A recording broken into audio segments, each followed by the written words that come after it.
reminded everyone that the president is a counterpuncher. And so in terms of talking about this new Congress, the new House at least, and the foil, that's interesting to think, all right, everybody's standing up, and the president should be coming up to the microphone here momentarily. We will listen to him talk post-election results. Here you go. Thank you. Thank you very much. Please. Thank you.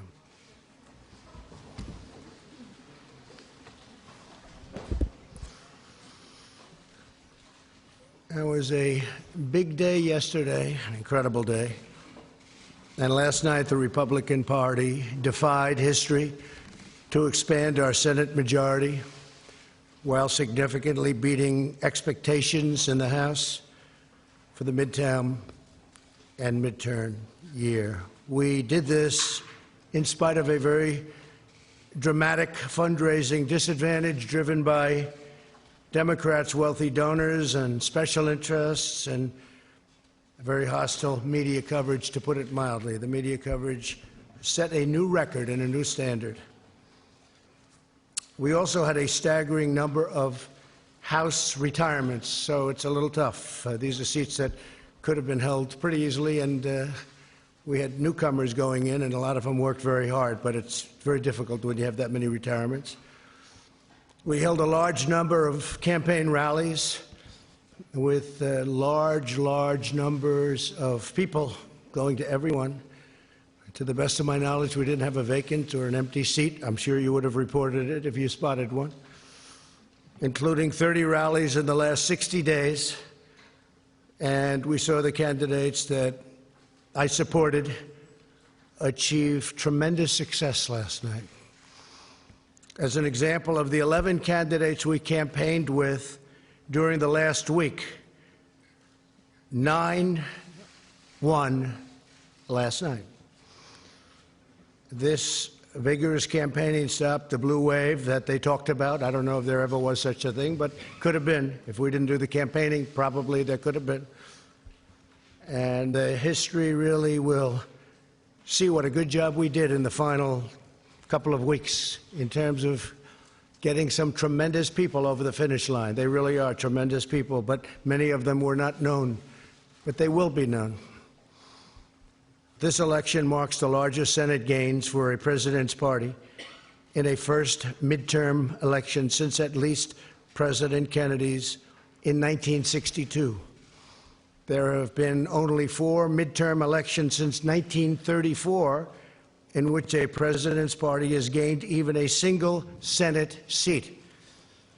As of now, we picked up, it looks like 3. Could be 4, perhaps it could be 2, but we picked up a lot. And most likely the number will be 3. You people probably know that better than I do at this point because you've looked at the more recent numbers. 55 is the largest number of Republican senators in the last 100 years.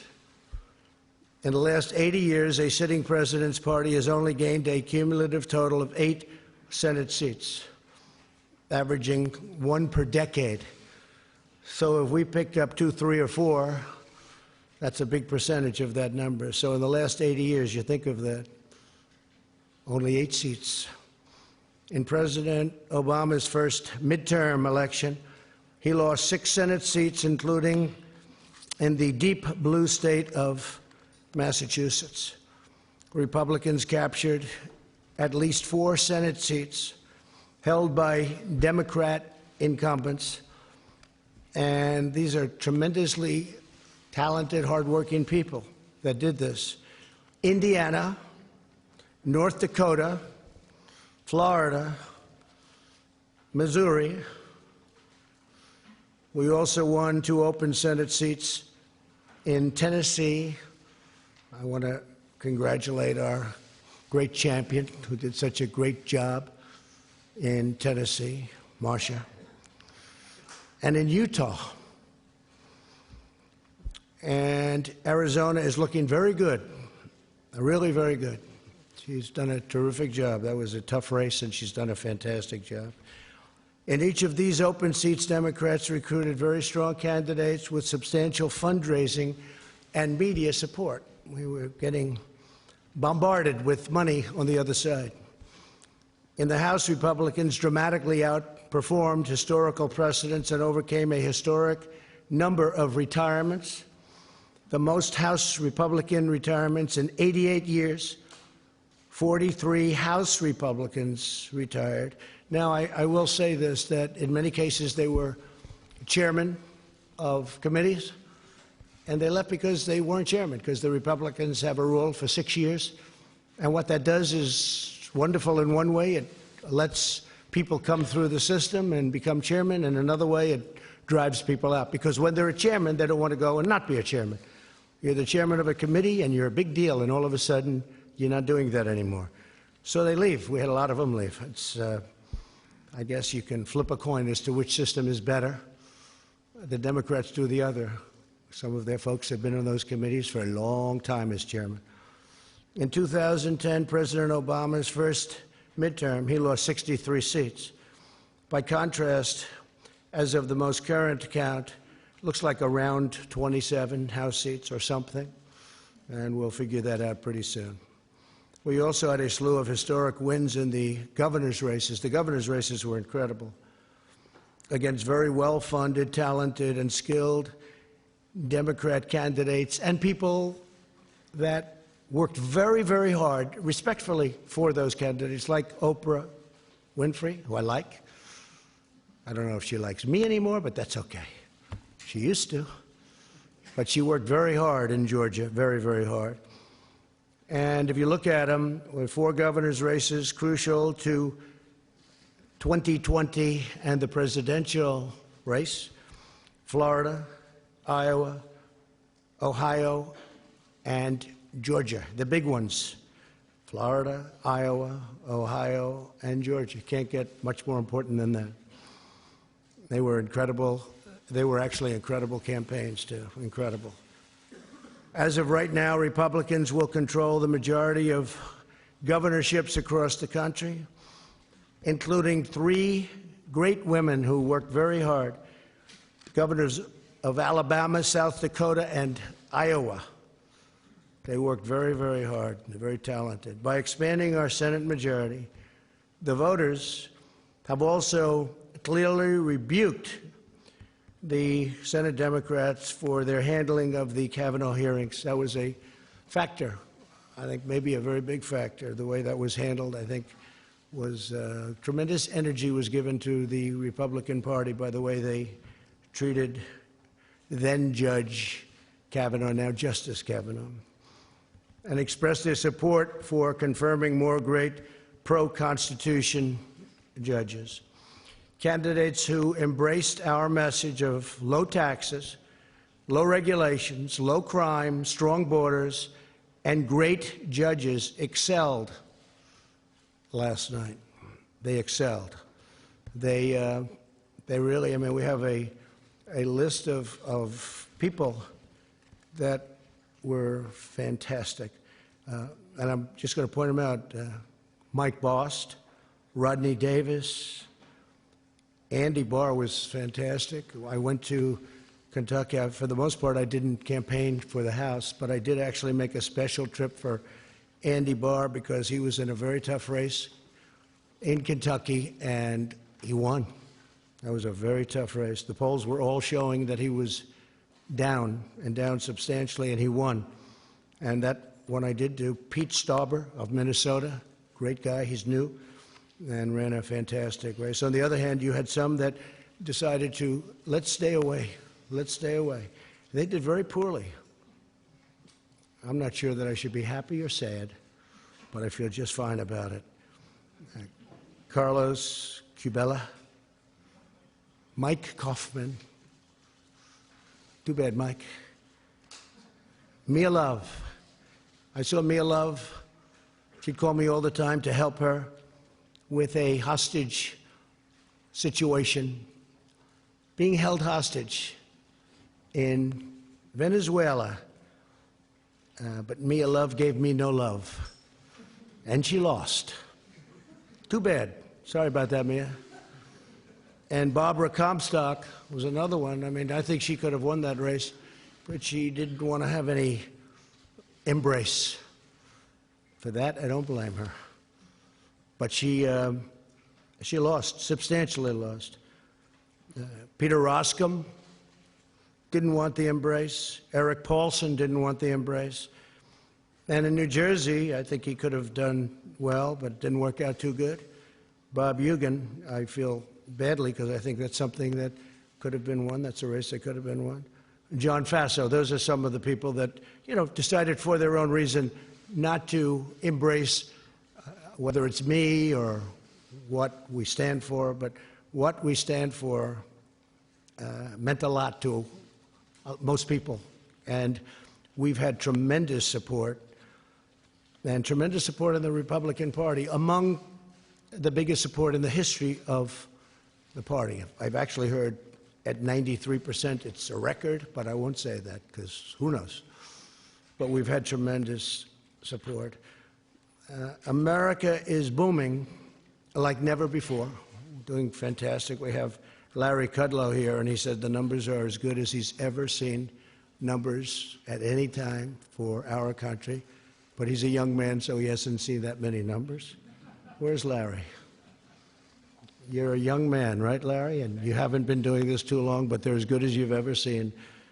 And we may have, if you have a question for Larry, we'll do that. But I want to send my warmest appreciation and regards to Majority Leader Mitch McConnell. We really worked very well together. We have been working very well together. We actually have a great relationship. People just don't understand that, which is fine. And also to perhaps, looks like, I would think, Speaker Nancy Pelosi. And I give her a lot of credit. She works very hard, and she's worked long and hard. I give her a great deal of credit for what she's done and what she's accomplished.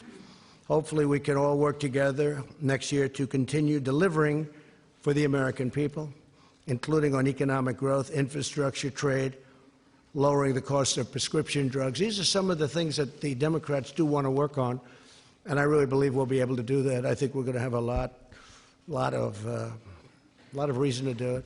And I will say, just as a matter of business, I was with some very successful people last night. We were watching the returns. So if the Republicans won, and let's say we held on by 2 or 1 or 3, it would have been very hard out of that many Republicans to ever even get support among Republicans, because there'll always be 1 or 2 or 3 people that, for good reason or for bad reason or for grandstanding, we have that too. You've seen that. You've seen that, plenty of grandstanding. But for certain reasons, that many people, you're always going to have a couple that won't do it. So that puts us in a very bad position.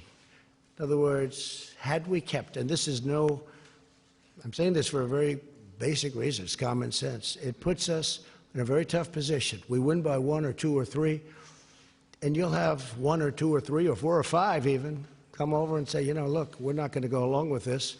We want this, and all of a sudden we wouldn't even be able to get it in many cases out of the Republicans' hands before we sent it on to the Senate. And now we have a much easier path, because the Democrats will come to us with a plan for infrastructure, a plan for health care, a plan for whatever they are looking at, and we'll negotiate. And as you know, it's been very hard in the Senate because we need essentially 10 votes from Democrats, and we don't get those votes because the Democrats do really stick together well. I don't agree with them on a lot of policy, but I agree with them on sticking together. They stick together great. So now we go into the Senate. We don't have the 10 votes. And what happens? It doesn't get passed. Even if it gets out of the House, it doesn't get passed. So under the new concept of what we're doing, I say, come on, let me see what you have. They want to do things. I keep hearing about investigations, fatigue. Like almost from the time I announced I was going to run, they've been giving us this investigation fatigue. It's been a long time. They got nothing, 0. You know why? Because there is nothing.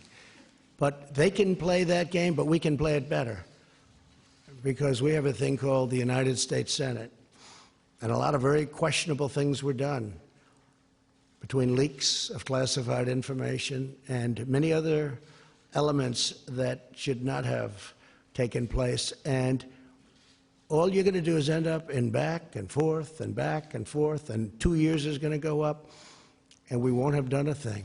I really think, and I really respected what Nancy said last night about bipartisanship and getting together and uniting. She used the word uniting, and she used the bipartisanship statement, which is so important because that's what we should be doing. So we can look at us, they can look at us, and then we can look at them, and it'll go back and forth, and it'll probably be very good for me politically. I could see it being extremely good politically because I think I'm better at that game than they are, actually. But we'll find out. I mean, you know, we'll find out. Or we can work together. You can't do them simultaneously, by the way, just in case somebody says, oh, you can do them both. No, you can't. Because if they're doing that, we're not doing the other, just so you understand. So we won't be doing that. But now what happens is we send it to the Senate, and we'll get 100% Democrat support, and we'll get some Republican support. And if it's good, I really believe we have Republicans that will help with the approval process, and they will really help with the approval process. So it really could be a beautiful bipartisan type of situation. If we won by 1 or 2 or 3 or 4 or 5, that wouldn't happen. And the closer it is, the worse it is. This way, they'll come to me, we'll negotiate, maybe we'll make a deal, maybe we won't. That's possible. But we have a lot of things in common on infrastructure. We want to do something on health care. They want to do something on health care. There are a lot of great things that we can do together. And now we'll send it up, and we will really we'll get the Democrats, and we'll get the Republicans or some of the Republicans. And I'll make sure that we send something up that the Republicans can support, and they're going to want to make sure they send something up that the Democrats can support. So our great country is booming like never before, and we're thriving on every single level, both in terms of economic and military strength, in terms of development, in terms of GDP, we're doing unbelievably. I will tell you our trade deals are coming along fantastically. The USMCA and South Korea is finished. USMCA has gotten rave reviews. We're not going to lose companies anymore to other countries. They're not going to do that because they have a tremendous economic incentive, meaning it's prohibitive for them to do that. So it's not going to be like NAFTA, which is one of the worst deals I've ever seen, although we've made some other pretty bad ones too. Now is the time for members of both parties to join together, put partisanship aside, and keep the American economic miracle going strong. It is a miracle. We're doing so well.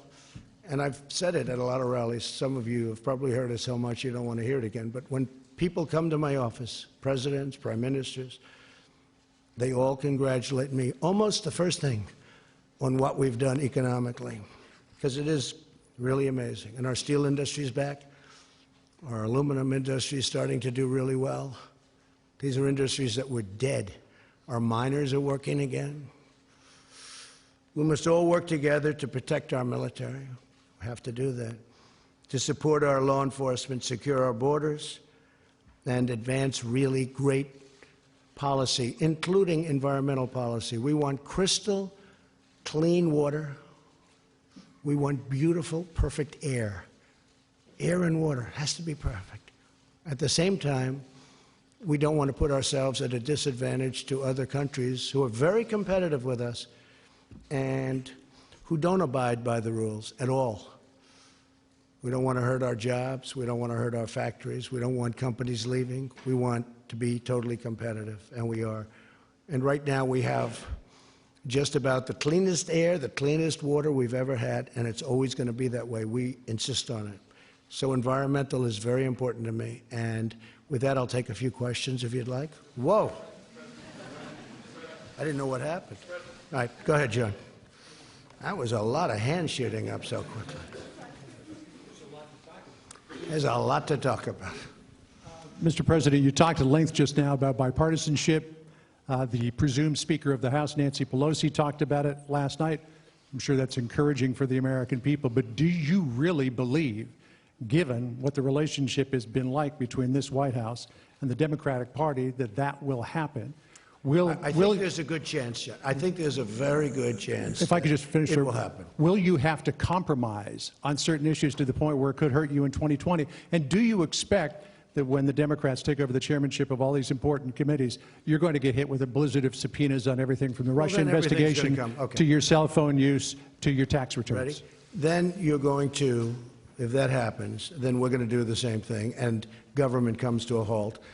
And I would blame them because they now are going to be coming up with policy. They're the majority in the House. I expect that they will come up with some fantastic ideas that I can support on the environment, on so many different things, including prescription drug prices, which we've made a big dent in already, including some of the things that we're working on for the vets. We've gotten choice approved. We've got a lot of things approved, but they have some other elements that we want. There are many things we can get along on without a lot of trouble, that we agree very much with them and they agree with us. I would like to see bipartisanship. I'd like to see unity. And I think we have a very good chance of, and maybe not on everything, but I think we have a very good chance of seeing that. Go ahead. One question on the lame duck, sir, and one on your cabinet. You toyed with the idea during the campaign of a shutdown before the midterms in order to secure border wall funding. Are you prepared to go on a shutdown strategy during the lame duck, since this might be your last best chance? Not necessarily to secure that? Look, I speak to Democrats all the time. They agree that a wall is necessary. A wall is necessary. And as you know, we're building the wall. We've started, but we should build it at one time, not in chunks. But you want much more money, and you want much sooner. No, we need the money to build the wall, the whole wall, not pieces of it all over. And we are doing it. Now we have the military. Now we have other elements of a wall that are pretty nasty, to be honest with you, but it's nevertheless, it's pretty hard to get through it. But no, I'd like to see the wall. Many of the people that we'll be dealing with, you know, in 2006, they approved the wall, essentially. It was a very strong border fence, but it was the same thing. And they all approved it. They all agreed. I have statements from every one of them. We have them saying, we need the wall. I mean, they sound like me. Mm-hmm.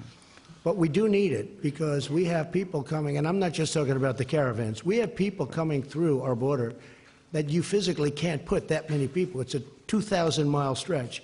You can't put that many people along that stretch to guard it. And even if you did, tremendous fighting would ensue. So we need the wall. Many Democrats know we need the wall. And we're just going to have to see what happens. I mean, I will be fighting for it. They have done everything in their power to make sure. I got the military, $700 billion and $716 billion. The wall is a tiny, tiny fraction of the cost of that.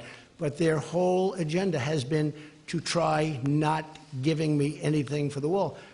I really believe politically they're hurting themselves. I actually think politically that's a good thing for me, but I want to get the wall up because we need it. So no shutdown scenario. I don't know. I can't tell you that. No, I can't commit to that, but it's possible. And can you give us clarity, sir, on your thinking currently, now after the midterms, about your Attorney General and your Deputy Attorney General? Do they have long-term job security? I'd rather answer that at a little bit different time. We're looking at a lot of different things, including cabinet. I'm very happy with most of my cabinet. We're looking at different people for different positions. You know, it's very common after the midterms. I didn't want to do anything before the midterms. But I will tell you that, for the most part, I'm extremely happy with my cabinet. I think Mike Pompeo has fit in so beautifully. He's done an incredible job. How about your Interior Secretary? We're looking at that, and I do want to study whatever is being said. Is he in jeopardy? I think he's doing an excellent job. But we will take a look at that in a very strong, and we'll probably have an idea about that in about a week. Thank you, Mr. President. Okay, thank you. Wow, this is... Go ahead, John. He gave me a fair interview the other day, so I might as well ask him a question. All right, thank you, Mr. President. And picking up there, you told me the other day that you are an open book. So I think I am an open book.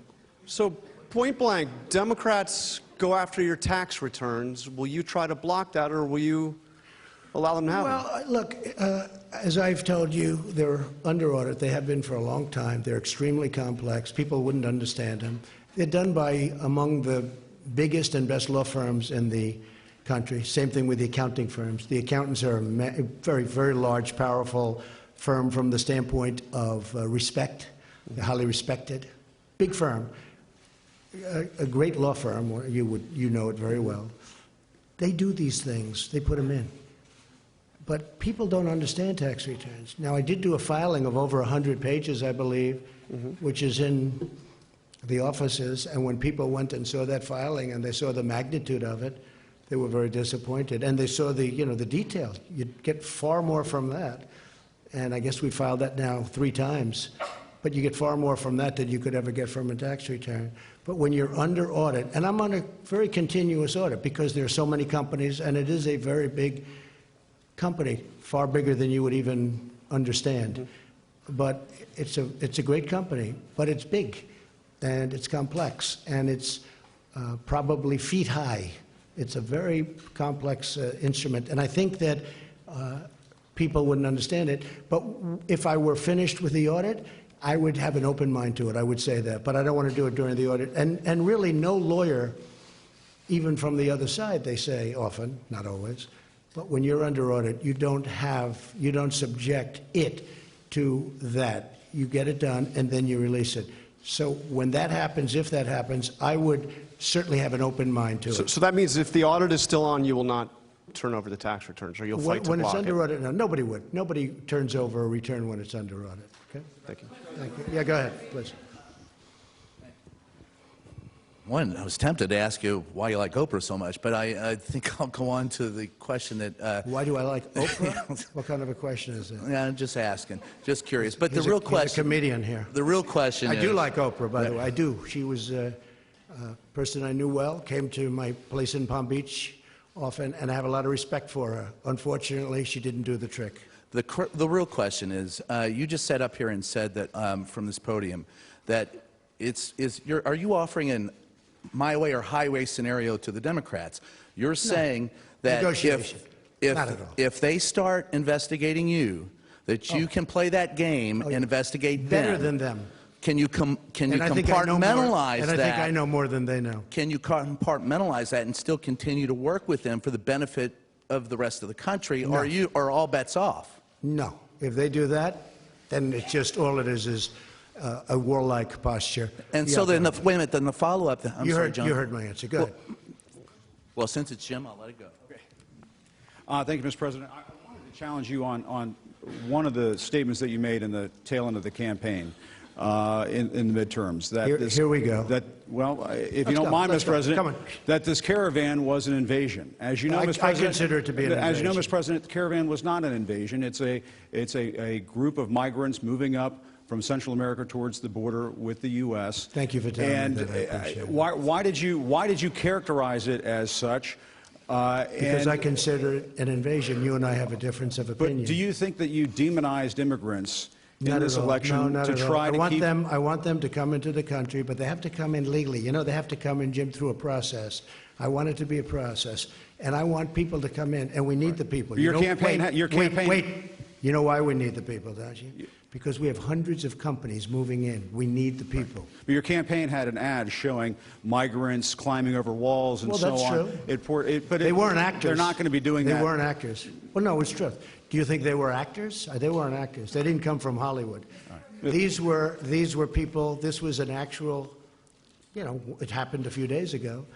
And they're hundreds of miles away, though. They're hundreds and hundreds of miles away. That's not an invasion. Honestly, I think you should let me run the country. You run CNN. All right. And if you did it well, your ratings would be much better. If I may ask one other question, Mr. President, if I may ask one other question, are you worried? That's enough. That's enough. Mr. President, I was going to ask one of the other folks. That's enough. Pardon me, ma'am. Mr. President, that's enough. Mr. President, I had one other question, if I may ask, on the Russia investigation. Are you concerned that you may have... I'm not concerned about anything with the Russian investigation because it's a hoax. That's enough. Put down the mic. Mr. President, are you worried about indictments coming down in this investigation? Mr. President. I'll tell you what, CNN should be ashamed of itself having you working for them. You are a rude, terrible person. You shouldn't be working for CNN. Go ahead. I think that's unfair. You're a very rude person. The way you treat Sarah Huckabee is horrible. And the way you treat other people are horrible. You shouldn't treat people that way. Go ahead. Go ahead, Peter, go ahead. In Jim's defense, I've traveled with him and watched him. He's a diligent reporter who busts his butt. Well, I'm not like a big the rest fan of of yours either, so I understand. To be honest. So let me ask you a question if I can. You repeatedly said... You aren't the best. Mr. President, you repeatedly, over the course of just sit down, please. Well, when you report fake news, no.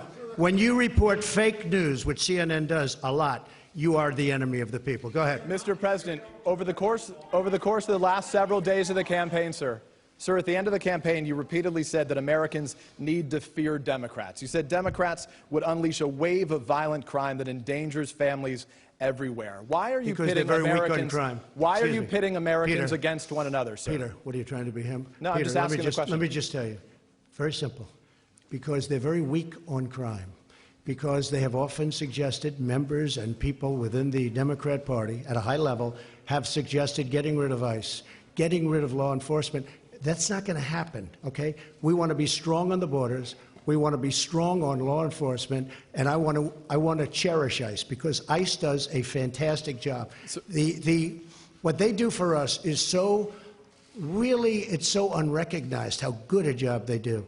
So we want to take care of them, and we want to hold them very close because they do a good job. But the question, to be clear, though, the question, Thank you very much. Why are you sit down? But but you didn't answer my question. Just very simply, the question is, why are you pitting Americans against one another, sir? I'm not. Is that how you view citizens of this country? I'll tell you what. We won a lot of elections last night. We did very well last night. But in many ways, I think it's going to have a very positive impact. I watched NBC this morning. They didn't report it exactly correctly, but that's, that's the fact with NBC. Nothing I can do about that. But I want this country to have protection. We want security in our country. I want security, Peter. I mean, you maybe don't think it's so important. And I think when you don't have it, you are indeed unleashing crime. I feel that. You said you would sign an executive order on birthright citizenship. Are you still going to sign the executive order on birthright citizenship? You'll ask me that question a little bit later. Go ahead. Okay. Go ahead, sure. Thank you, Mr. President. The investigation by the special counsel Robert Mueller has been going on since last spring. It's been over your head. It's been a long time. Yeah, it's been over your head, over Republicans' head, during the midterms as well. Is this an opportunity for you, Mr. President, to end that investigation? Would you consider removing Mr. Mueller from his position? I could have ended it any time I wanted. I didn't. And there was no collusion. There was no anything. I didn't. They went after hackers in Moscow. I don't know about that. They went after people with tax problems from years ago. They went after people with loans and other things. Had nothing to do with my campaign. This is a investigation where many, many millions of dollars has been spent, and there's no collusion. It was supposed to be on collusion. There's no collusion, and I think it's very bad for our country. I will tell you. I think it's a shame. And a poll came out today, by the way, from NBC, or at least I saw it on NBC, where a majority of the people do not agree with the Mueller investigation, or it wasn't approved. They have approval and disapproval, and it had a much higher disapproval. It should end, because it's very bad for our country. So if it's bad... And I'm not just talking about the tremendous expense. And the other thing is they should look at the other side also. They only look at one side. They're not looking at all of the things that came up during this investigation. They don't do that. They should also get people that can be fair, not 13 or 14 or 17. I call them the angry Democrats. They are angry people. And it's a very unfair thing for this country. It's a very, very, forget about unfair to me, it's very bad for our country. Okay. So, Mr. President, if it's Mr. President, just wait this moment. If it's unfair to the country and it's costing millions of dollars, why don't you just give him the mic, it? please? I've answered the question. Okay. Go ahead, take the. Well, I'll give you I will give you voter suppression. You just have to sit down, please. Sit down. I didn't call you. I didn't call you. I didn't call you. I'll give you voter suppression. Take a look at the CNN polls, how inaccurate they were. That's called voter suppression. Go ahead, please. Thank you, Mr. President. I'm not responding. I'm responding to. Excuse me. I'm not responding to you. I'm talking to this gentleman. Will you please sit down? Excuse me. Excuse me. Would you please sit down? Please go ahead. Thank you, Mr. President. Now that the House of Representatives very hostile. It's such a hostile media. It's so sad. You ask me about. No, you rudely interrupted him. You rudely interrupted him. Go ahead. Thank you, Mr. President. Do your demands remain the same to the United States Congress on immigration in exchange for a DACA fix, in exchange for an amnesty for 1.7 million? Are you willing to change any of those demands that you gave to Congress earlier? I think we could really do something having to do with DACA. And what really happened with DACA, we could have done some pretty good work on DACA, but a judge ruled that DACA was okay. Had the judge not ruled that way, I think we would have made a deal. Once the judge ruled that way, the Democrats didn't want to talk anymore. So we'll see how it works out at the Supreme Court. Do you still... Go ahead. From where? Yeah, go ahead. Go ahead. Go ahead. Which group? Where do you want me to take a question from? Yeah. Go ahead, ma'am. Go ahead. Take it. Oh. Either one. Either one. Okay. Or both. Are you together? Go ahead. We're not together. Mr. President, how do you respond to critics who say that your message on the campaign towards minorities have been polarizing? I don't think it has been at all. But is the election of two Muslim women, one of them is veiled to the House, which is making history. Is this a rebuke of this message, do you think? I don't understand what you're saying. What? But is it a rebuke of this message? Do you think that this is more reflective of multi-ethnic and multicultural America? Well, that question, I can only say this. You look at the employment and unemployment numbers for African Americans, for Asian Americans, for Hispanic Americans, they're at a historic high. A poll came out recently where my numbers with Hispanics and with African Americans are the highest, the best they've ever been. That took place 2 or 3 days ago, the poll. I have the best numbers with African American and Hispanic American that I've ever had before. And you saw the same poll. So I can't say that. I can say this. You look at median income, you look at all of the employment and unemployment numbers, they're doing the best they've ever done.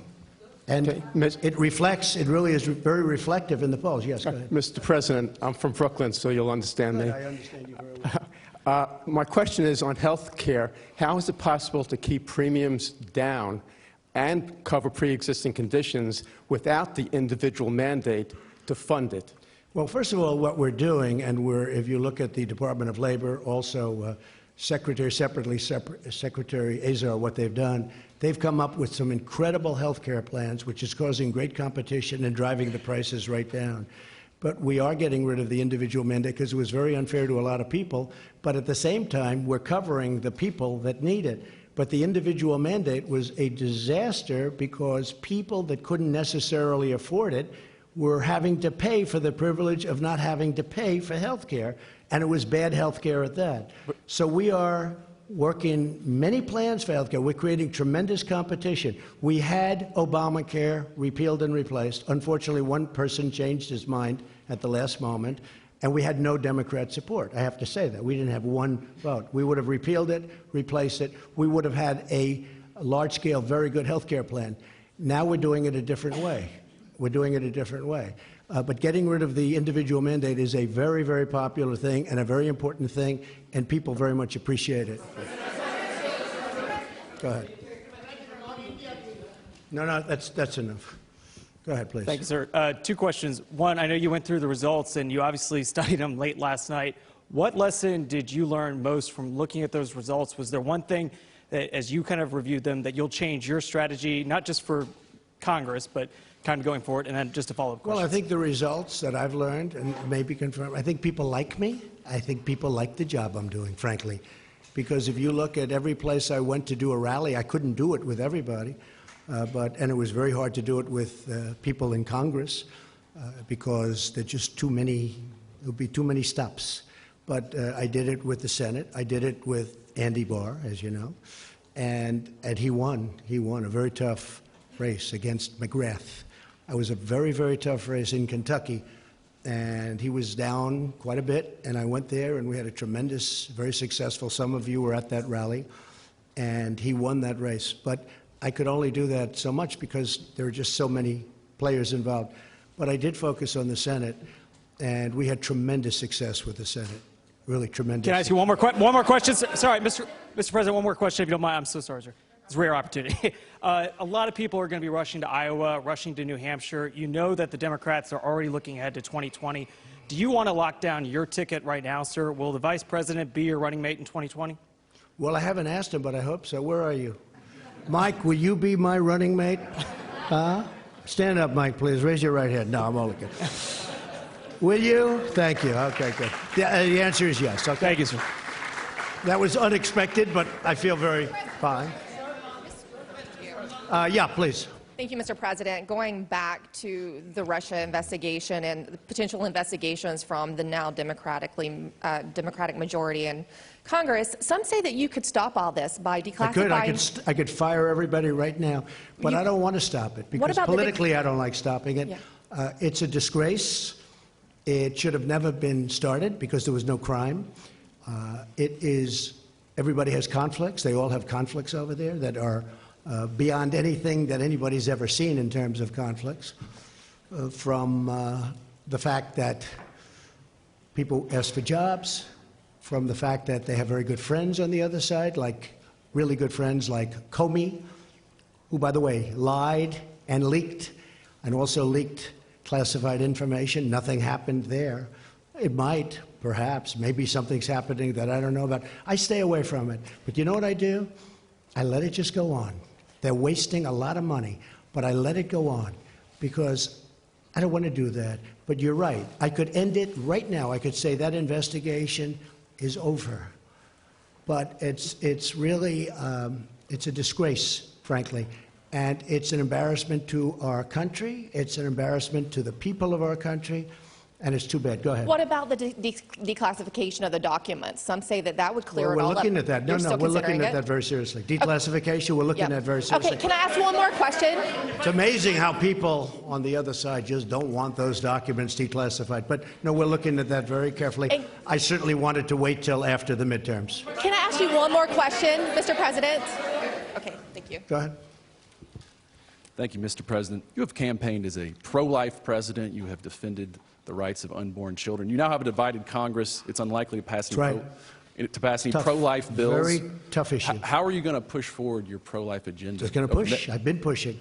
I've done a very good job, too. We're very happy with me. But it's a tough issue for the two sides. There's no question about it. But what are you going to do? There is great debate. What am I going to do? I won't be able to explain that to you because it is an issue that is a very divisive, polarizing issue. But there is a solution. I think I have that solution, and nobody else does. We're going to be working on that. Yes, go ahead, please. She took your place, but that's okay. Mr. President, just a quick question on rural America. In states like Indiana, North Dakota, folks turned out for Republican candidates. Could you talk a little bit about what this means for your agenda in terms of trade and the Farm Bill? The Farm Bill is working really well. I mean, we could have had it approved any time, but we're looking to get work rules approved. The farmers want it. I'd like it. The problem is the Democrats are not giving us the 10 votes that we need. Everybody wants it. The farmers want it, but the Democrats are not approving the Farm Bill with work rules. We could have it very fast without the work rules, but we want the work rules in, and the Democrats just don't want to vote for that. So at some point, they'll have to pay maybe a price. Jeff, go ahead. Thank you very much, Mr. President. Thank you. Have you seen any evidence that Russia or China intervened in yesterday's election? Well, we're going to make a full report, and unlike the previous administration, we've done a lot of work on that issue. And if you look, speak with the FBI, speak with the Department of Justice, speak to Homeland Security. We've spent a lot of time. It gets very little coverage in the papers. I mean, you cover the nonsense part, but you don't cover the important. This is very important. And we have been working very hard on China and Russia and everybody else looking into our elections or meddling with our elections. But people tend not to write about it. But we have worked very hard, as you've probably heard. What do you intend to say, sir, to President Xi and to President Putin when you meet with them later this month? Well, I have a good relationship with both. I know President Xi better. But I think I have a very good relationship with both. I actually had a very good meeting in Russia that you people didn't agree with, but that's okay. It doesn't much matter, obviously, because here I am. But the fact is that I had a very, very good meeting a very, very good meeting with President Putin, and a lot was discussed about security, about Syria, about Ukraine, about the fact that President Obama allowed a very large part of Ukraine to be taken, and right now you have submarines off that particular parcel that we're talking about. That was President Putin who annexed Crimea. So that was President Obama's regime. That was during President Obama, right? That was not during me. But that it was during, President no, that was Putin, President sir, who did the Obama. annexation. No, it was President Obama that allowed it to happen. Had nothing to do with me. Okay, go ahead. Yeah, go ahead. Go ahead. Go ahead. Thank you, Mr. President. Cordelia Lynch, Sky News. You're a man who likes to win, but last night was not an absolute victory for you. I'll be honest. I thought it was a very close to complete victory.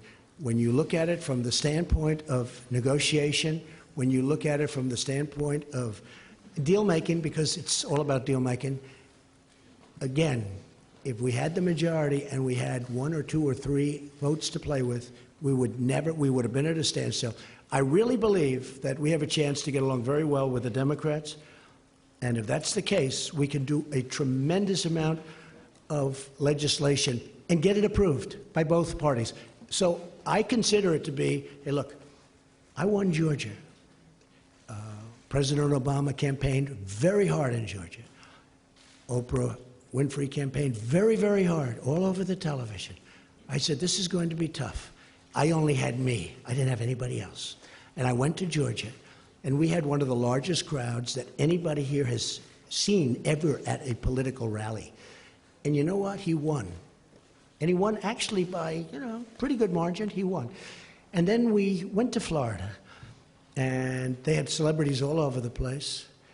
And a man who happens to be a very smart person was running, Ron DeSantis, and people didn't give him a chance. And I went, and we did some great work, and they're going to have a great governor of the state of Florida. And then we talked about the Senate, and a lot of money was pouring in for the Democrat. This is a man who's been in office for like 44 years or something. This is a man who's like a professional at getting elected and being at office. So he's not, Bill Nelson, not easy to beat, okay? But they had a lot of celebrity coming out for Nelson. They had everybody coming out for Nelson. And Rick Scott won, and I helped him. And I think we've done an amazing job. And you could look at many other places. You just take a look at some of the other places. And we just got the word that in Iowa, you have a governor who just got extended, Kim just got extended, and numerous other places. I think it was a great victory. I'll be honest. I think it was a great victory. And actually, some of the news this morning was that it was, in fact, a great victory. But if you look at it from the standpoint of gridlock, I really believe there's going to be much less gridlock because of the way this is going than any other way. Wait, sit down, please. Go ahead. Thank you, Mr. President. Let me ask you about one of the campaign promises you made down the stretch, which was a 10% tax cut for the middle class. Yeah. You just talked about gridlock. Democrats, they now run the House Ways and Means Committee.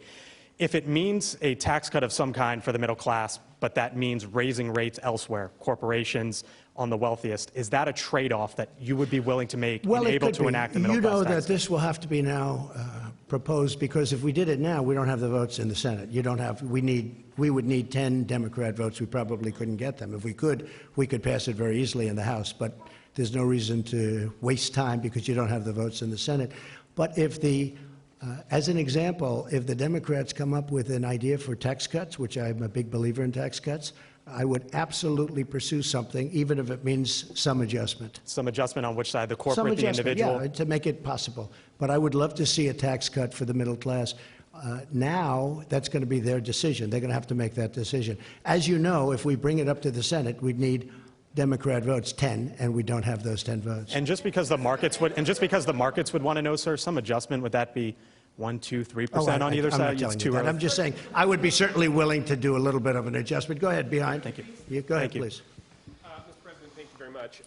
2 questions. One is, you had talked about leaders who had called to congratulate you. Did President Putin call to congratulate you? And will you, in fact, meet with him at lunch this coming weekend. Well, as I understand it, we're having, and I guess a lot of you are going over, we're having a lunch for numerous countries.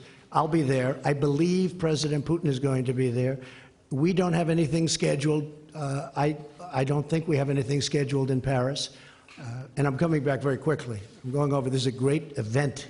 This is an important, really, this is going to be a very important and I think a very beautiful ceremony. I'm looking forward to going, and we're representing the incredible heroes of the world, but the heroes of our country from World War I. And so I'll be going there, and I am very proud to go there. Did he call you? I don't think we have time set aside for that meeting. Now, with that being said, we're very shortly meeting again at the G20, where he'll be there and I'll be there, and that's where we're actually looking forward to meeting. We will be having a lunch, but I think there are many people there. And did he call you to congratulate you? And if I could also just invite you, since this is quite a gathering we've got here, to go ahead and talk about the staff changes that you expect in the White House while we're here. We're eager to hear about them. Is General Kelly going to stay on? As we make changes, we'll sit down and talk to you about it. I mean, there's no great secret. A lot of administrations make changes after midterms. I will say that for the most part, I'm very, very happy with this cabinet. We're doing a great job. But what about in the White House? What about in the White House, sir? You've got a lot of White House staff. Some have been talking about leaving. General Kelly has been rumored to be leaving. No, people leave. People leave. And is that going to happen? People leave. I haven't heard about John Kelly, but no, people leave. They come in. They're here. It's a very exhausting job. Although I love doing it, I must tell you, but it's exhausting for a lot of people. I'm surprised at a lot of people. They start off, they're young people, they're there for 2 years, and they're old by the time they leave. It's quite exhausting, but I love doing it, and I'll tell you, there will be changes, nothing monumental from that standpoint. I don't think very much different than most administrations, and we have many people lined up for every single position.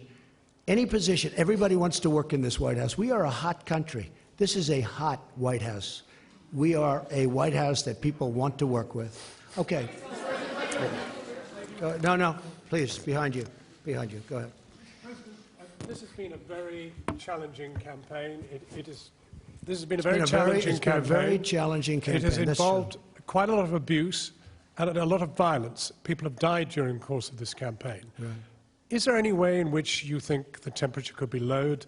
Perhaps peace could break out with the media? Perhaps your bipartisan relationships across the House and the Senate may now produce some change? Or are we going to have more of the same? It's a very fair question. Look, I would love to see unity and peace and love and any other word you want to use. And obviously, I think we had to, especially at this particular juncture, we had to wait till after the midterms are over. Now they're over. If they would cover me fairly, which they don't, I'm not saying that in a hostile way. I get extremely inaccurate coverage. I can do something that's fantastic, and they'll make it look like not good. And I don't mind having bad stories. If I make a mistake, cover it. I'd like you to cover it fairly, but cover it.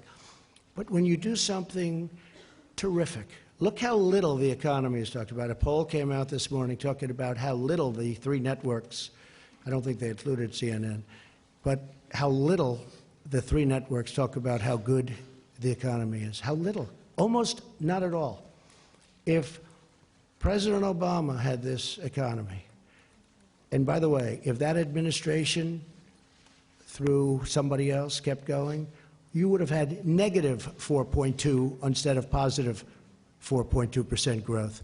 You would have had negative. It was heading down. But here, the point is this, excuse me. I would love to see unity, including with the media, because I think the media, I'll be honest, I think it's a very divisive thing for our country. And you would be amazed at how smart people are that are reading your stories and seeing your stories and watching. You'd be amazed how perceptive and how smart they are. They get it. And it really does bring disunity. I didn't, excuse me. You are not called on. Go ahead, please. How about Turkey? Thank you, President Trump. Shortly after your victory speech on the historic night of back in November 2016, I asked you to what single factor you most attributed this victory to. Sid, you have to speak up. Sure.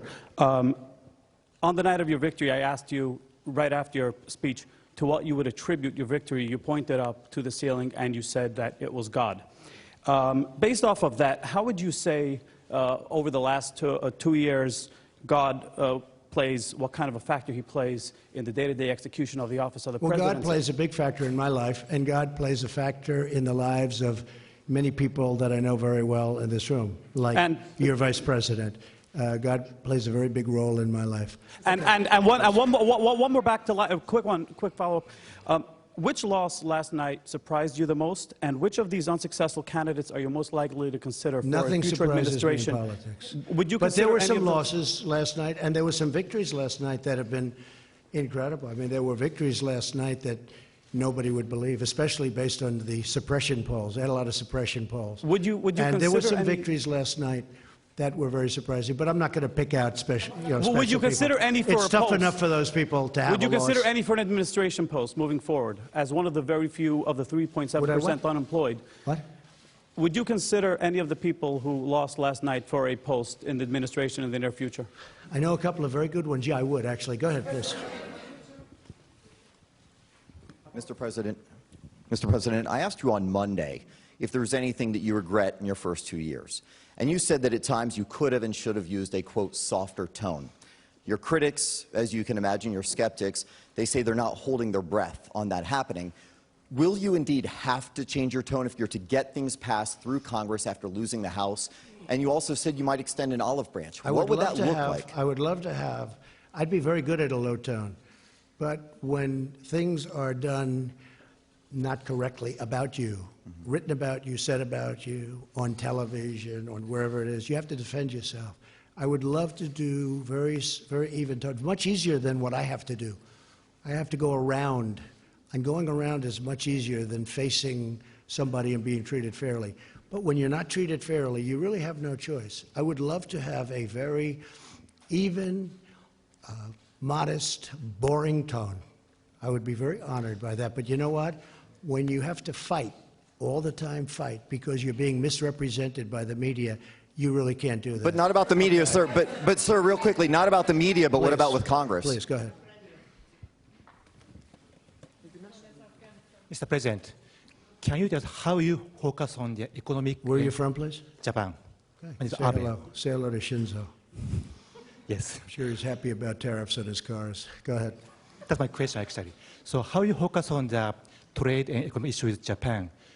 Will you ask Japan to do more, or will you change your tone? I really don't understand you. How will you focus on trade and economic issues? Trade with Japan? Yes. Well, we're dealing with Japan right now on trade. Japan has, it's a great country.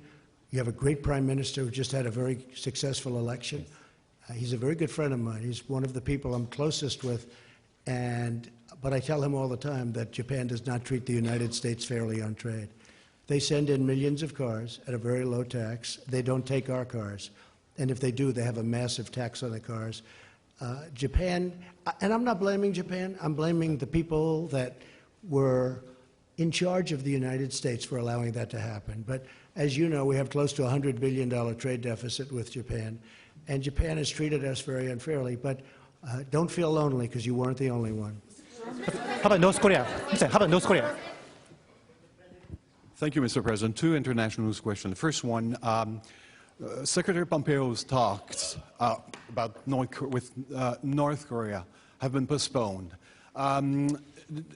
What is happening there, and will your meeting still happen with... We're going to change it because of trips that are being made. We're going to make it at another date. But we're very happy how it's going with North Korea. We think it's going fine. We're in no rush. We're in no hurry. The sanctions are on. You still expect to meet Kim Jong-un? Excuse me, wait. Sorry, sir. The sanctions are on. The missiles have stopped. The rockets have stopped. The hostages are home. The great heroes have been coming home. Mike Pence was in Hawaii, where one of the most beautiful ceremonies that anyone's ever seen for the fallen. These are great heroes. Very important. When I was running, a lot of people, as many years ago as it was, in many cases grandchildren, but they were asking about that. They're coming home, and they're being provided to us as we speak. But I'm in no rush. I'm in no rush. The sanctions are on. I read a couple of times, and I've seen a few times where they said, he's done so much. What have I done? I met.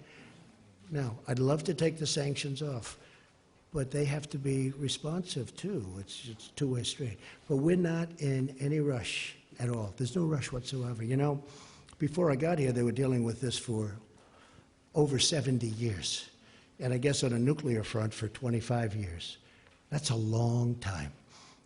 I've been there. I probably left Singapore 4 or 5 months ago. And we made more progress in that 4 or 5 months than they've made in 70 years. And nobody else could have done what I've done. But I'll say this very simply. We're in no rush. The sanctions are on, and whenever it is. But that meeting is going to be rescheduled.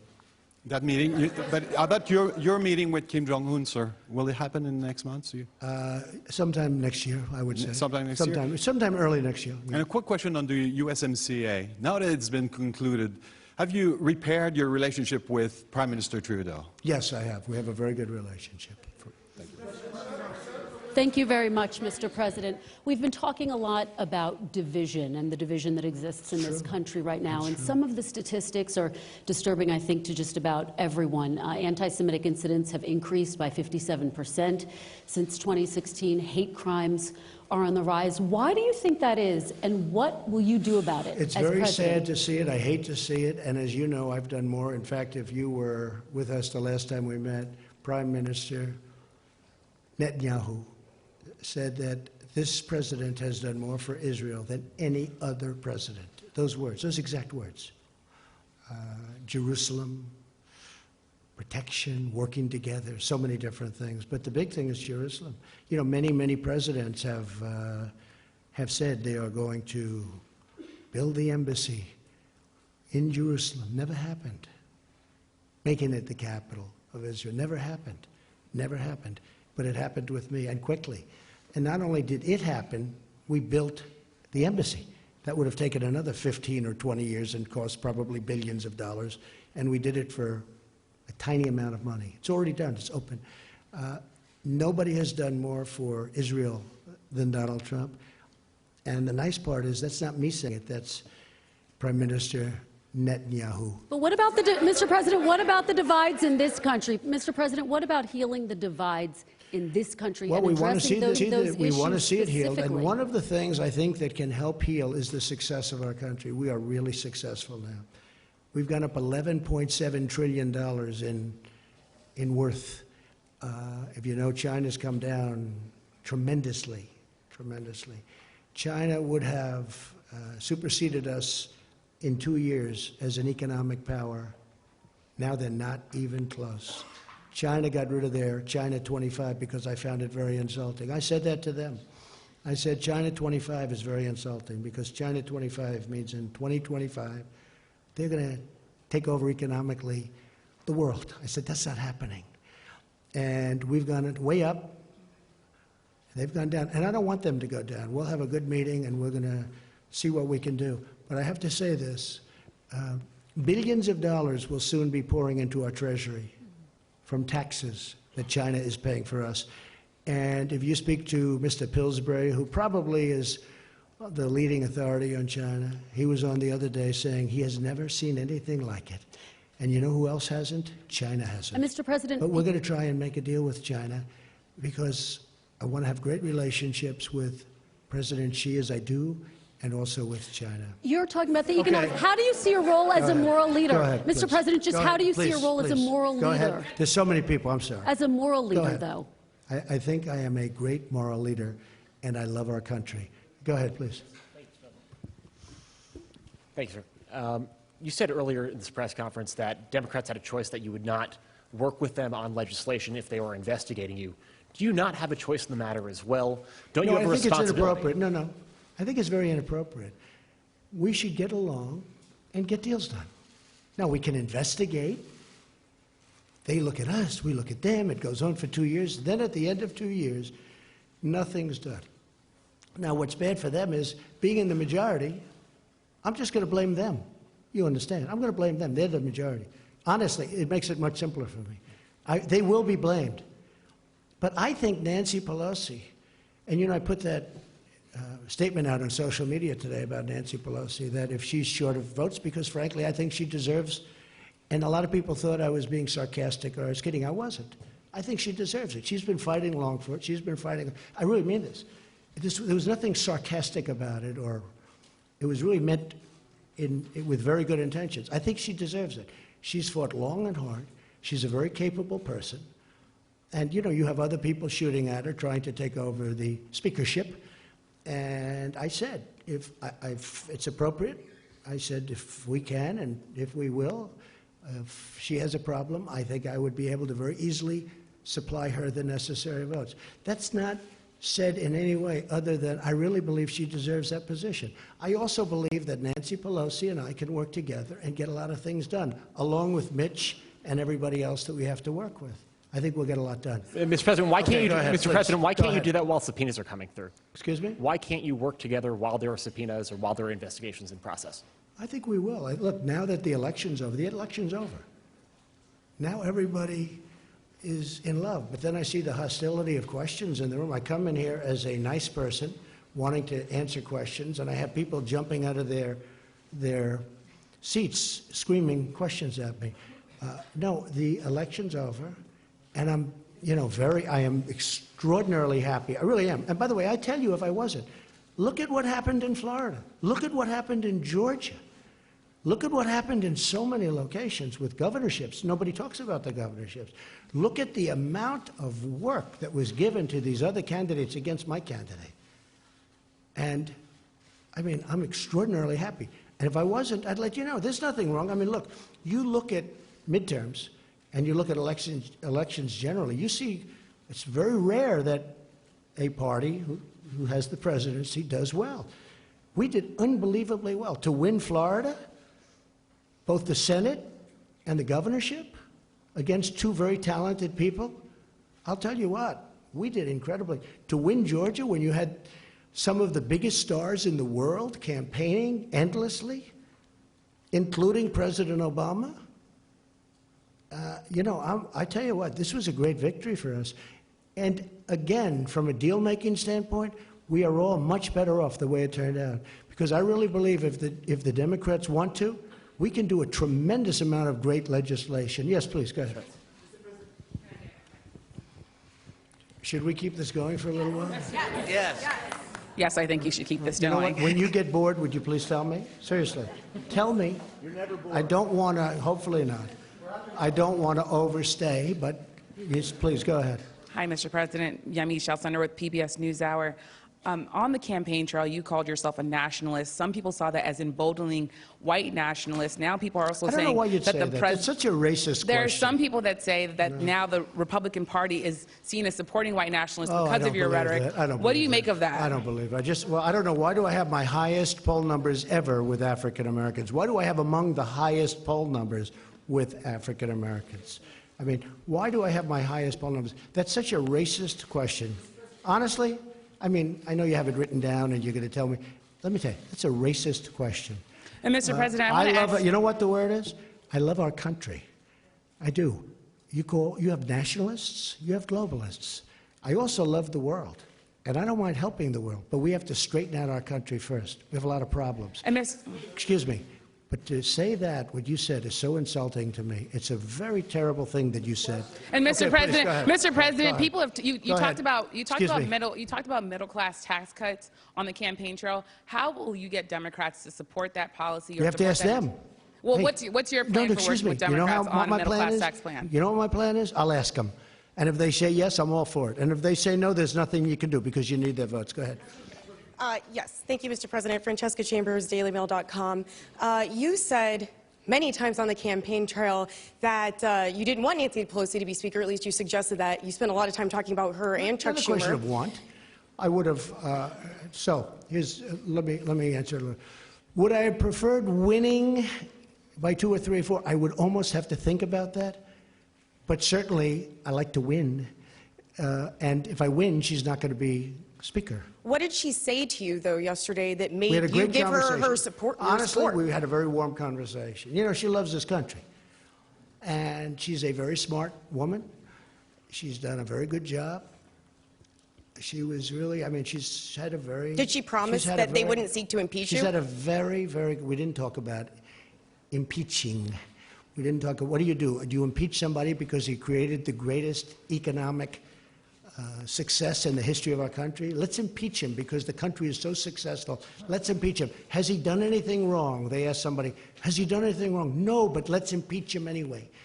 And they also said, let's impeach Justice Kavanaugh. Let's impeach him. And now they have the second woman coming out, that the first, the second. And I hate to say this, but it was public. And after him, we're going to impeach the vice president. We're going to impeach Mike Pence. Mike Pence doesn't get impeached for anything. So let's impeach the president, and then we'll impeach the vice president.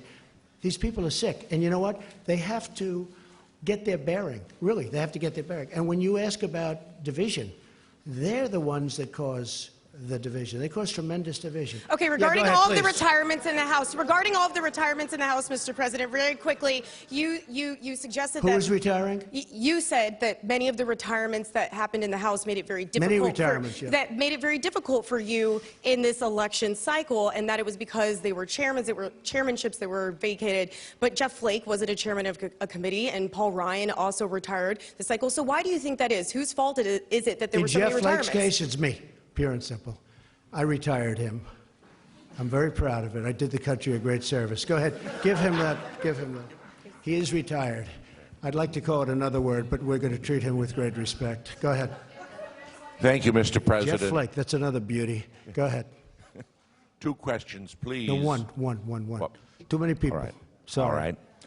You seem to enjoy this venue very much. Are you going to make the standard press conference a staple of the remaining 2 years, or will you have more briefings with Sarah Sanders? You know, when I don't do I think Sarah's fantastic. Where is Sarah? Where is Sarah? Sarah's so great. I think, Sarah, you've represented me so well and been abused. She's been horribly treated by a lot of people. So she's going to stay on as press secretary? But it's very interesting because Sarah we were talking about it the other day. So I had a period where I figured, you know what I'll do? I won't do any real interviews. And then they started saying, why isn't he doing what? You know, they're all coming up with all kinds. Then over the last couple of months, I decided I'll do a lot. We'll stop at the helicopter. We'll do this. We'll do a lot of. And then they say, why is he doing so many press conferences? What's wrong? What? So when I don't do them, you say, what's wrong? When I do them, you say, what's wrong? And when I go in the middle, you say, what's wrong? But in the middle, you know that, John. Right? Yeah, sort of right. Okay, good. No, you did. Excuse me. Well, you complained about access when I purposely just stayed away from the press for a while because I wanted to see how it worked. And can I be honest with you? It didn't work well. Mr. President, I didn't finish the question. So Sarah will stay on as press secretary. Okay, please, go ahead. No, go ahead. First off, I personally think it's very good to have you here because a free press and this type of engagement. Actually, I do too. Yes, it's vital to democracy. It's called earned media. It's worth billions. Go ahead. So I have 2 questions for you, if that's all right. It's a rare opportunity. First, just a point of clarification on the tax returns issue. You brought up the audit. That doesn't prevent you from releasing them. I know it. Oh, sure. Right. But I didn't say it prevented me. I said lawyers will tell you not to do it. But go ahead. What's your next question? Go ahead. Come on, let's go. Just on that, more exciting question than that, please. Second one. Michael Cohen recently said you called black voters stupid. That's false. Omarosa has accused you of using the N-word, and the rapper Little John has said you called him Uncle Tom. What's your response? I don't know who Little John is. He was on The Apprentice. I don't know. Oh, he was? Okay. Yeah. Oh, I see. Have you ever made racist remarks? No, I would never do that, and I don't use racist remarks. And you know what? If I did, you would have known about it. I've been hearing there are tapes for years and years. There are tapes. Number one, I never worried about it because I never did. I never used racist remarks. I've never used racist remarks. Okay. Well, one point of fact. Go ahead. One point of fact because you told her you have the highest approval among African Americans. It's just 8%, sir, single digits.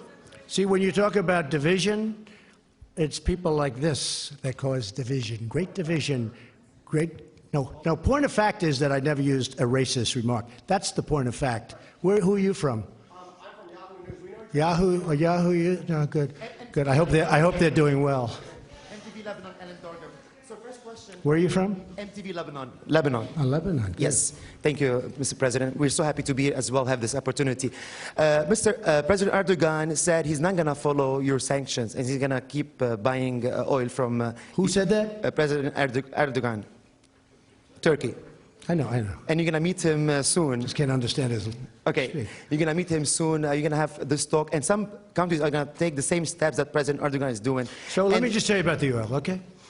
So we imposed, just recently, the strongest sanctions in the history of our country, just about. Well, I guess North Korea is there too. But I gave some countries a break on the oil. I did it a little bit because they really asked for some help. But I really did it because I don't want to drive oil prices up to $100 a barrel or $150 a barrel, because I'm driving them down. If you look at oil prices, they've come down very substantially over the last couple of months. That's because of me, because you have a monopoly called OPEC. And I don't like, and I don't like that monopoly. I don't like it. And oil prices are coming down. So rather than deciding to be as tough as I am on most of the sanctions, what I've done is I said, we're not going to do it that way. We're going to let some of the oil go out to these countries that really do need it, because I don't want to drive the oil prices up to $100 or $150 a barrel, which could happen very easily. It's a very fragile market, very, very fragile. I know it very well, and it's the absolute right decision. And they'll get tougher as time goes by, maybe, but I don't want to have any effect on the oil prices worldwide where I drive them up, because I consider that to be a tax, and I don't like taxes. We have a peace process between Israel and Palestine. Please. The peace process is over. Who?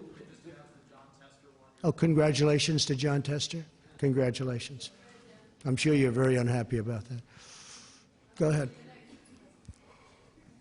Mr. Yes, President, please, go ahead. Can you address the... We'll take a couple of more and then we'll go. Can you address concerns in places like Georgia where people waited in line to vote for hours, where voting machines weren't working in certain districts, and you think there that's the wasn't reason that the candidate lost? Well, there are concerns being raised that it wasn't... I wasn't equal involved access in to- Georgia. I know, but other than I love the state. Yes, but as President of the United States, are you concerned about the access that people are having to voting? I heard it was very efficient in Georgia. I heard it was very efficient. But again, you'd have to ask the state governments, because just one of those things you're going to have to ask them. Yeah, go ahead, please. Please, go ahead. Thank you, Mr. President. You expressed some concerns about social media companies unfairly censoring conservatives during the election. Do you anticipate working with Democrats to regulate these companies, or are you satisfied with the way things are? Yeah, I would look at that very seriously. I think it's a serious problem. At the same time, you start getting into speech. That's a very dangerous problem. That could be the beginning. So it's very dangerous. Believe it or not, I'm one that really likes free speech. A lot of people don't understand that. But I am a big believer. When you start regulating, a lot of bad things can happen. But I would certainly talk to the Democrats if they want to do that. And I think they do want to do that. Yes, sir, go ahead. Former President Barack Obama famously said that he had a pen and a phone to use executive power on issues like immigration. Do you see yourself using executive power to get some of your immigration agenda done? I do. I think that some of it I can use executive power on some, not all. But I mean, he certainly used it. He used it on DACA. And when he did it, he said something to the effect that, I'm not allowed to do this, it'll never hold up, but I'm doing it anyway. And he did it, and they found judges that approved it. We also found judges that didn't approve it, so it's obviously going to be determined in the Supreme Court. And if the court rules in favor of what President Obama thinks they should rule, which is what he said, then I will probably have a deal with the Democrats in a very short period of time. We were very close to having a deal until we got that very strange ruling. You also made some promises about immigration during the campaign, and I want to know if you're going to follow through with them. Are you going to aggressively... Which one are you talking about? Birthright citizenship. Are you going to sign an executive order to ban... We are looking at it very seriously, absolutely. I mean, is yes or no? Or and I believe we have the absolute right, but that's another case that will be determined by the Supreme Court of the United States. Are you going to send 15,000 troops to the border? You've been reading the same documents as I have. You know exactly what I'm doing. You know exactly what I'm doing. So go ahead. What's your next question? Also, on the Khashoggi matter, we've been more than a month since the death of Mr. Khashoggi, the journalist. Very sad thing, very terrible thing. Do you think Saudi Arabia is guilty of having him murdered? And if so, I'll what have kind a of much punishment would be stronger involved? opinion on that subject over the next week, and I'm working very closely with Congress. We're working together, some very talented people, and we're working with Congress, we're working with Turkey, and we're working with Saudi Arabia, and I'm forming a very strong opinion. Go ahead, John. Go ahead, John. Mr. President, just a quick follow-up. You said something about Nancy Pelosi. You said that Nancy Pelosi, she loves our country. Do you regret some of the things you said during the campaign? I mean, various times you said Democrats want to put a wrecking ball to our future or destroy our country. I believe that. With their current policy, they're using a wrecking ball on our country. I believe that 100%. This would be a wrecking ball. But I think there's a compromise somewhere, and I think that could be really good for our country. Okay, how about one more? Do you regret the ad? Do you regret the ad that you did that was branded as a racist ad, and even Fox News wouldn't air it, NBC wouldn't air it? Do I regret it? Networks? Yeah. Surprised you asked me that question. I do not. Go ahead, please.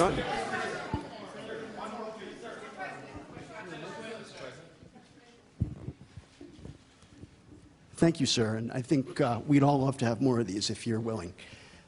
In 2017, shortly after you took office, your Homeland Security Department shuttered a program to counter homegrown right-wing extremism, white supremacism, and related terrorist groups, domestic terrorist groups, and redirected that funding towards fighting Islamic terrorism.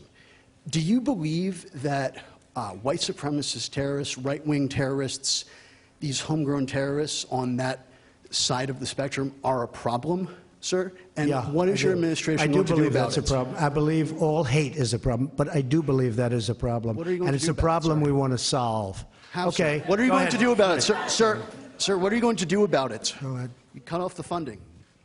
Mr. President, you've said... No, we have given funding for that, a lot of funding, but I do believe it's a problem. And can I tell you what? It's a problem that I don't like even a little bit. Go ahead.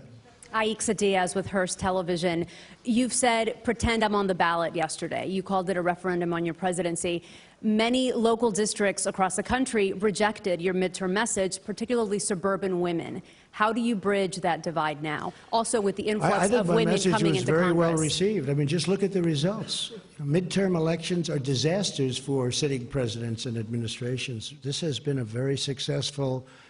And look, you can write it any way you want, and if you disagree with me, this has been an incredibly successful one. You look at the races. How about Ohio? I didn't even mention. I mentioned Florida. I mentioned Georgia. How about the governor of Ohio? A fantastic suburban women voters. Excuse me. A fantastic man who was down in the polls, and everybody was talking about this person that was so great, and I went up there, and I did a rally.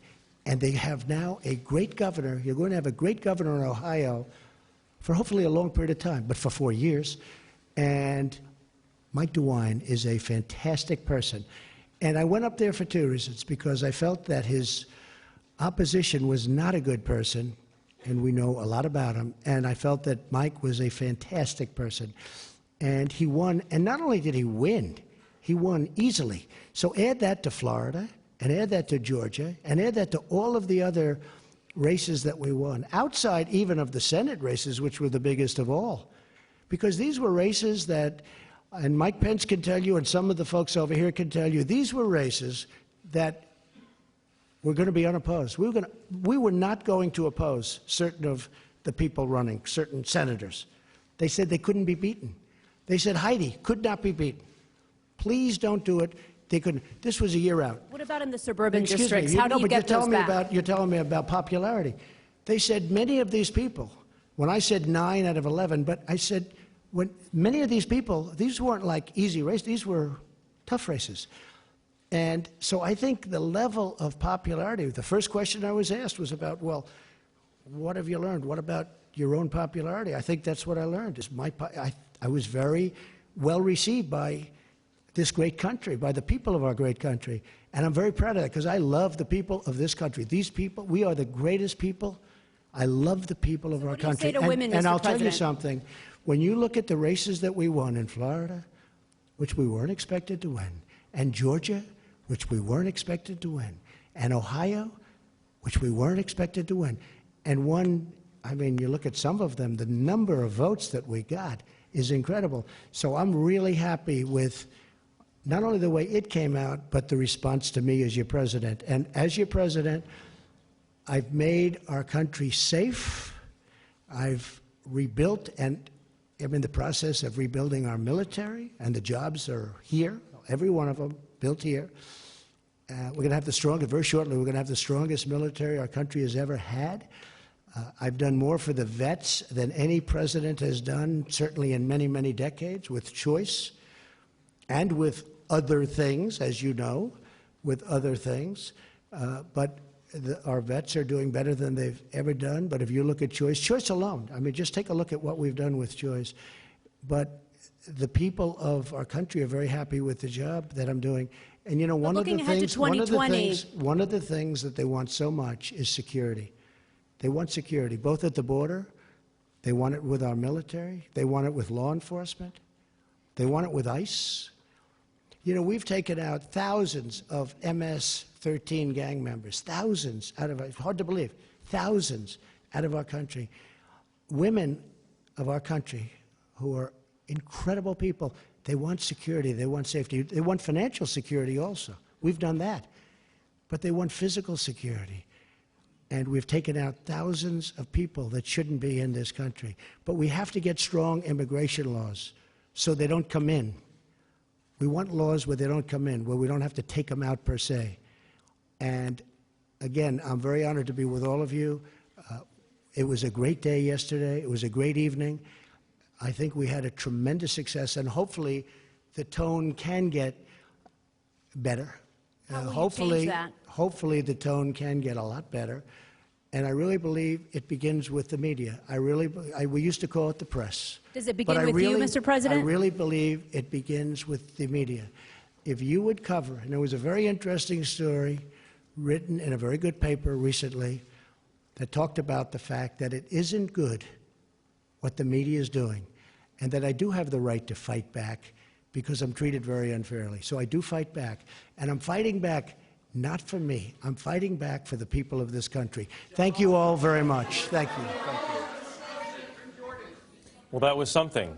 After an hour and 27 minutes post-midterm, President Trump just wrapped up speaking with reporters from the East Room in a wide-ranging news conference in which he said that Republicans defied history last night. He also showered praise on the likely incoming Speaker of the House, Nancy Pelosi, and also shamed Republicans who lost last night, who distanced themselves from President Trump during the election, calling them out by name at the beginning of that news conference, and as you saw, sparred a decent amount with the media as well, ending on that note. Major Garrett is in the East Room there. Major? The phrase that matters most that I take away from this press conference, war-like posture. The president had one with the reporters assembled here. And he said if, in fact, House Democrats, with their majority in 2019, begin to investigate either him personally or his administration with subpoenas, then all bets are off as far as legislative compromise. War-like posture is what the president said would exist in Washington for the 2 years of Democratic rule in the House. So the president said very clearly, either or. You either cut deals with me, and he said he was open to that, or you investigate me. You cannot have both. One intriguing possibility on the deal front, Jeff, the president said, if Democrats in the House want to cut taxes for the middle class, he would be willing to raise taxes, possibly on corporations or wealthy individuals in America. Lots to be discussed there, but he did lay that out tantalizingly for the House Democratic majority to be. Major, when is the president not at a warlike posture? I just say it in this context because it seems to me to be a stark line of delineation strategically for this White House to convey so early after the midterm election. Either you investigate me or we cut deals. You cannot have both. And the reality, Jeff, is this. Even if there are no investigations, and Democrats have already said there will be, the prospect for substantive deals is very dim, because the House Democrats feel empowered by the message they brought to the American people. very different on economics, on immigration, on trade to a certain degree, and on other issues from this administration. So compromise can be talked about, can be described, but very hard to achieve. And this president said, if you investigate me, it's not achievable at all. All right, Major Garrett, fair enough. Thank you very much. Here's Nancy Pelosi. And a good afternoon it is on a great day for the American people. The biggest winner yesterday was the health care for American people, for our seniors and hardworking American families. Health care was on the ballot, and health care won. Yesterday, Americans elected an extraordinary class of dynamic and diverse Democratic candidates. Members elected who reflect their districts and who embody the bountiful diversity of our nation. Women led the way to victory, with at least 30 new women coming to the Congress. Is that not exciting? And there's still some races that are not finalized yet, so there could be more. Democrats also secured big wins in the governorships across the country. And while it is my responsibility to win the House for the Democrats, winning the governorships is essential to good policy in our country and open elections and the rest. So victories in Wisconsin.